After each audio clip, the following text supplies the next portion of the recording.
Hi, good afternoon. Welcome to the Marketplace. Coming up, International Monetary Fund reschedules board meeting on the second tranche of $600 million for Ghana to January 11 next year. Also coming up, interest rates return to their downward path following an ease in inflation. We'll have an update. Plus, DVLA to begin online verification and registration for new smart driver's license next year. We've opened up all our offices to do what we call the onboarding of all vehicles that we've registered through the manual route. What this simply means is that we're going to examine the vehicles and then validate the owners of the vehicle. My name is Daryl. Kwawu. Thanks for joining us. Details coming up.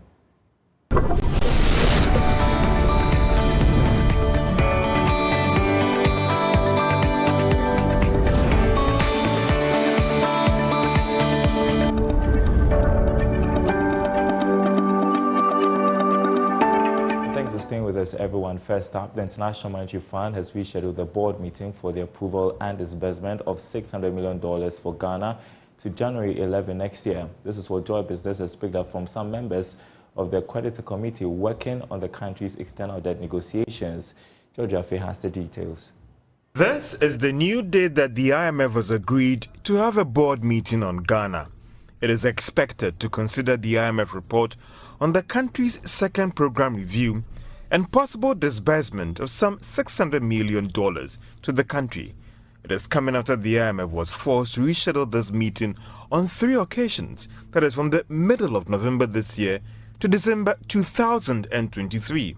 The last date for this year was December 21, 2023. This was due to challenges in reaching a deal with China on the proposed restructuring of its debts. However, Joy Business understands that there has been some significant progress made just last week, indicating that this time round they could reach a deal before this board meeting date. Joy Business is learning that what the IMF is looking for is not a finalized agreement on restructuring of Ghana's debt, but what some may call a letter of comfort that they are okay with the terms proposed and they are now open to negotiating with Ghana. It was based on this firm assurance that the IMF secured from the official creditor committee that it went ahead to schedule this new date. Based on what we have picked up, it is clear that Ghana would not get the IMF cash disbursement before the end of this year, but rather in 2024. Now, in line with a significant decline in inflation, interest rates return to their downward path after going up for the second consecutive week. The decrease in the rates is one of the biggest in recent times. Joining us to tell us a bit more, Patrick Edemagama, head of trading at Republic Securities. Good afternoon to you, Patrick. So how did the market react to the decline in interest rates? Good afternoon. On the money market, we saw that the government was able to raise about 4.7 billion against a target of 3.9 billion. There was still oversubscription. We've seen that the most desired security was the 91-day, and we've seen a dip in all of the securities. The 91-day fell by 53.41 basis points, the biggest we've seen in a very long time, to close at 29.05. We've seen the 182-day falling by 83.23 basis points to close at 31.14. And also the 364-day also fell by 96.64 basis points to close at 33.49%. Well, so we expect inflation to go down further in the coming months. What would that mean?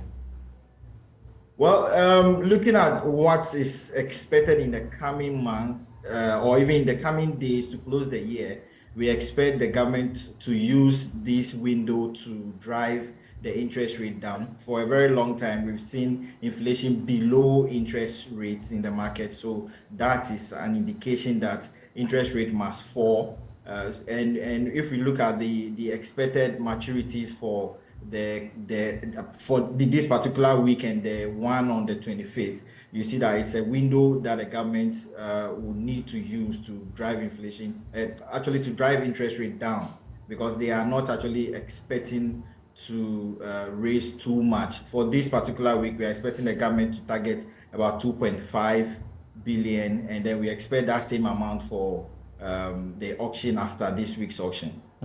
Well, on the capital market, MTN Ghana is expected to be the most active stock on the stock exchange this week. Update us on how the market fared last week and what to expect this week. Well, last week on the equities market, we noticed that MTN and Benso Allpalm dominated trading. They also dominated in the trade volumes and values. We've also seen that MTN lost about 5 pesos to close at 1.35 Ghana cedis. We've seen companies like Ecobank Ghana and CAR also losing some pesos, but we saw a gainer, that's Farmer, gaining about 2 pesos to close at 3.04 Ghana cedis per share. We expect the market to still see more on the offer side to close the year, since activity will not be much in the banking stocks. But coming into next year, we expect more activities to pick up in the banking stocks. All right, Patrick Edemagama, thank you so much for the update.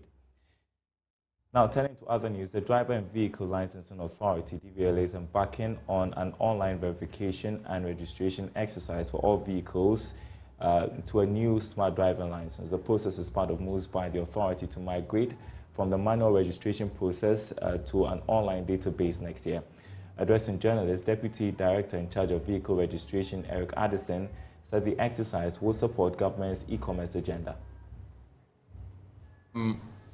We've digitized all vehicles that we registered from 1995 till date. Now, what happens to all vehicles that previously went through the manual vehicle registration system? Presently, we've opened up all our offices to do what we call the onboarding of all vehicles that we've registered through the manual route. What this simply means is that we're going to examine the vehicles and then validate the owners of the vehicle. Then we migrate them onto the digital platform. So if your vehicle has been registered through the manual platform, we recommend all vehicle owners in the country to visit any DVLA office across the country. We are in 34 operational offices across the country. Go with your vehicle and your vehicle documents, and then we'll do what we call validation, and we'll migrate you to the digital platform. So it's just about 5 simple steps. You present your vehicle for inspection, you present your vehicle documents for validation. Because we are custodians of all the vehicle documents, we have the original format, but we require the vehicle owners to present their vehicle documents that was presented to them. If you've misplaced your vehicle documents, you need to report to the police for the police to enter your details into their registry for us to get appropriate documentation to proceed. Now, once we complete your authentication of your vehicle documents, then you can generate an invoice and pay online. Again, I mentioned that you can pay on any of the Ghana.gov platforms across the country. Now, once that is completed, we need to validate you or verify you as a vehicle owner, be it an individual, group of individuals, a corporate institution, or joint ownership between a corporate institution and individual. So whatever the situation may be, we can continue with the identity verification, and then we provide you with the certificate of title and then the vehicle registration smart card. All right, you're watching The Marketplace here on Joy News. We are taking a short break. When we come back, we'll have a conversation about modern slavery and how ActionAid Ghana is helping to combat it. Stay with us.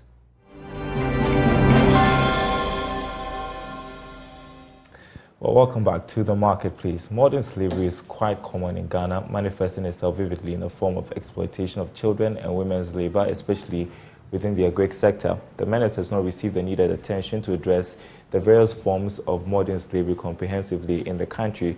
Well, good news is that ActionAid Ghana, Ghana's Combating Modern Slavery project, is responding to the issue of decreasing the scale and prevalence of modern slavery within the agri sector and corporate industry. Here to shed more light is John Inko, who is Country Director, ActionAid Ghana. Good afternoon to you. Thanks for joining us.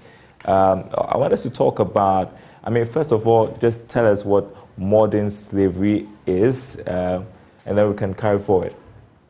Thank you very much, Daryl. It's always a great pleasure to be in your studios, and most especially to be interacting with many Ghanaians through your authoritative and well-viewed TV station. Now, basically, when we talk of modern slavery, there are a lot of, it's an elastic, concept, but there are authoritative mechanisms, such as the ILO, that have clearly indicated that modern slavery is any form of exploitation that a person cannot refuse or leave because of threats, violence, deception, coercion, abuse of power in various forms. And in Action Aid, when we talk of power, we do a power analysis. And basically, we are looking at how there is imbalance of power relations between people and other people who are considered as vulnerable. Power imbalances between men and women. Power imbalances within the business sector, and so on and so forth. And in terms of modern slavery, we are looking more in terms of power imbalances and how that translates into modern slavery within the agriculture value chain. Okay, and so Action Aid Ghana has come up with a project, the Combating Modern Slavery Project. Tell us about it. Thank you very much. The Combating Modern Slavery Project is one very innovative and creative project undertaken by Action Aid with funding support from the Norwegian Development Corporation. Now, under this project, we seek to address issues of modern slavery within the context of identifying modern slavery, preventing it, and even empowering vulnerable communities for that matter to be able to respond, to be able to seek redress, and so on and so forth. Beyond that, we also seek under the project to build the resilience of the vulnerable people that I've spoken about to respond. And by so doing, we need to be able to enhance their capacity to resist modern slavery or to be self-reliant so that they are not exposed to the vulnerabilities of poverty, vulnerabilities of economic exploitation, and so on and so forth. And finally, we are looking more in terms of how can we build an interagency relationship with government to ensure that we are collaborating with government, supporting government to be able to respond or be responsive in addressing the vulnerabilities associated with modern slavery, which comes in different forms, such as forced labor, human trafficking, sexual exploitation, and child trafficking, and so on and so forth. And so as we go ahead, we would seek an opportunity to deliberate on that, but the essential objective of this engagement with the media is to underscore the important roles of the media as our collaborators in the fight against modern slavery, but equally more importantly, to ride on your shoulders to be able to expand the literacy or education around modern slavery so that many people are aware of it, many people can identify it, many people can prevent it, and then many people can seek redress. And just out of curiosity, how prevalent is modern slavery here in Ghana? Yeah, thank you very much. If you look at the prevalence of modern slavery, we say about 3 people out of 1,000 are exposed to modern slavery. And if you match that in comparative terms with what we talk about in terms of the global responsiveness, we have Ghana currently standing at about 44.9 as against 68% of the industrialized countries. If you are checking in detail how the impact or the effect of modern slavery are in comparative terms with other countries in the sub-region, we talk of countries like Eritrea, Mauritania, in sub-Saharan Africa, where we have large cases of modern slavery practices. And we have advanced countries such as Norway, who is funding this project, where they are doing so well and the scale is relatively very low. But that notwithstanding, the fact that 3 out of 1,000 in Ghana suffer from the vicissitudes of modern slavery does mean that there is a cause of alarm, because nobody should be exploited in the area of work. No one should be exploited sexually, and no one should be exploited in the agribusiness subsector. Yeah, and I mean, when we talk about modern slavery, our mind always goes to the agri sector. But I mean, like you point out, it's also happening in the corporate industry as well. Tell us about it. Yeah, in the corporate world, we, as a matter of fact, must underscore the fact that the Sustainable Development Goals 8 does amplify that there's the need to combat modern slavery through the promotion of sustained, inclusive, sustainable economic growth, full and productive employment, and decent work for all. So what that means is that within the corporate sector, governments must day in, day out be addressing issues of forced labor, because anytime within the employment regime there are issues of sexual harassment as amplified in the ILO Convention 190, 189, and 183, it does point to the fact that all forms of exploitation in the workplace is a no-go area. In terms of promoting decent work, as you work in job, you are entitled to leave. Women are entitled to maternity. In some organizations, we have paternity, and so on and so forth. These are legally mandated rights that people should stand to benefit in the place of work. But what do we see? Especially in the informal sector, where regulation is weak, you may find people who are employed with a contract. That's unfair contract practices. They do not have their rights within the regime or the area of work. And what that means is that their self-esteem and confidence in the workplace is low, they are easily exploited, and so on and so forth. And so this project is seeking to also address issues of decent work in the light of the fact that there are some decent work practices that are not upheld in the area of work. And so you can have even, within the domestic work, there are cases of domestic servitude. People within the context of deception are wooed into employment, particularly in the rural areas, into urban communities to seek for greener pastures. As they come in, they are subjected to unfair contract deals. Some of them, we refer to that as what? Domestic servitude. Some are beaten, some are vandalized, some are abused, some are even pushed into commercial sex practices. And these are some of the awareness-raising actions that the project seeks to change behaviors. We are also targeting the informal sector to see how we can address some of these unfair contract practices, some of this forced labor, if you like, because some of them are pushed into it and they do not have the capacity to be able to resist voluntarily. And so that is a concern. I mean, where do you draw the line? Because, usually when you talk about slavery, I know there are stories that have come up, especially on the cocoa farms, where people say, well, they're just helping us, we are not exploiting them. Where do you draw the line? So, for example, we draw the line, particularly in the agribusiness sector, the cocoa sector, as you talk about, if it relates to children. If you look at our Labor Act, it does indicate that from the age 15 and above, people can be given jobs that are deemed not to be hazardous. If you look at the child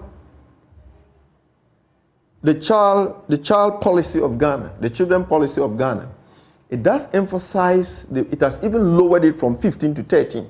Okay. But it's emphasizing the point that the work should be hazardous.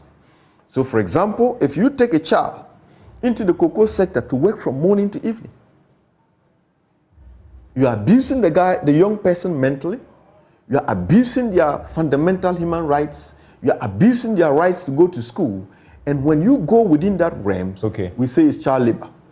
If we talk about the adult, their rights within the cocoa sector must be adhered to. So I give you some examples in the cashew plantations in the Bunu region, where laborers are hired and they are deceived that their monies or salaries will be paid within a certain period, especially when the produce are sold. And so they giving them stories to the extent that female-headed households have come out to testify that it's affecting their ability to gain full employment. It's affecting their capacity to be able to raise their children. And therefore, this project is bringing livelihood, security programs to support such households. Wow. I just want us to take a look at a video which gives us an idea of the sort of work that you have been doing. Then we'll come and talk about the partner interventions in the last 3 years and how successful that has been. Just take a look at this documentary. Yeah. Old Farouk Weni lives with his father and senior brother in the Zeko community, a border town south of Burkina Faso. He is just one of the over 15 children of his father, a subsistence farmer. At this young age, Farouk should be in school, but he has already dropped out. Mami hana panon krano omodo so ye dos na ko school. Ye ko school na class na me kono. Se wodi mfie mi na wan timi ko class back bia na omo UF. His father's meager earnings from this farmland means his upkeep out of school becomes a challenge for the entire family. The time of Moyino, Namia Minia Hodia, meet me at a private school, Nama Jewish Kanamana, what was na was our Bafi. The Bafi, Namisia, Anasadia, me force and as I did it to a Jumama, but on a boy. So, across the border in Ghana's Ahafo region, Farouk's family sent him away just at the age of 12 to look for new opportunities. He stayed with a relative in this community called Hani in the Tyne district to learn how to weld metals for all kinds of objects. Yema me pay neba no bafi na me ka say minua no o ma yi in school to mo yi no pese me fa no to adwuma na o sua adwuma. I mean, so that's a story of a victim, and I'm Exactly. sure viewers can watch it on YouTube if they go to it. We just have about a minute. I'm going to ask you about the outcomes of the project so far and what your challenge is and what sort of support you need. Thank you so much. In terms of the project, we have achieved some comprehensive outcomes. First, we have been able to undertake a comprehensive review of government's legal policies and framework around modern slavery in Ghana. And so that is a significant document which we have developed into I&E materials, and we are engaging government through an interagency relationship where we work with the SHRAJ, we work with the Anti-Human Trafficking Unit of Ghana Police Service, and so on and so forth. Within, our work on economic literacy, we have been able to support over 3,000 vulnerable people who are exposed to modern slavery practices across 4 regions and also across 100 communities. That is helping to sustain their livelihoods in terms of tiling as a business, in terms of vegetable production as a business, pastries, and so on and so forth. And that is contributing significantly in improving their economic livelihoods and connecting the Sustainable Development Goals that emphasizes full employment, sustainable employment, resilience, 20 seconds. and so on and so forth. What kind of support do you need? And so for ActionAid, we are looking more in terms of more opportunities of funding relationship. NORAD has given us the funding. The project is coming to an end this year. We are looking forward to EU. We are looking forward to other forms of funding support, and also philanthropic organizations, both in country and out of country, and especially the banks. How can we collaborate and address issues of vulnerability within the informal sector? John Inko, Country Director, ActionAid Ghana, appreciate your time. Plenty to talk about, hope for another opportunity to do so. Yeah. And that's our the marketplace. More news on our website, myjoyonline.com/business. There you go. We'll be back same time tomorrow. Goodbye. Thank you.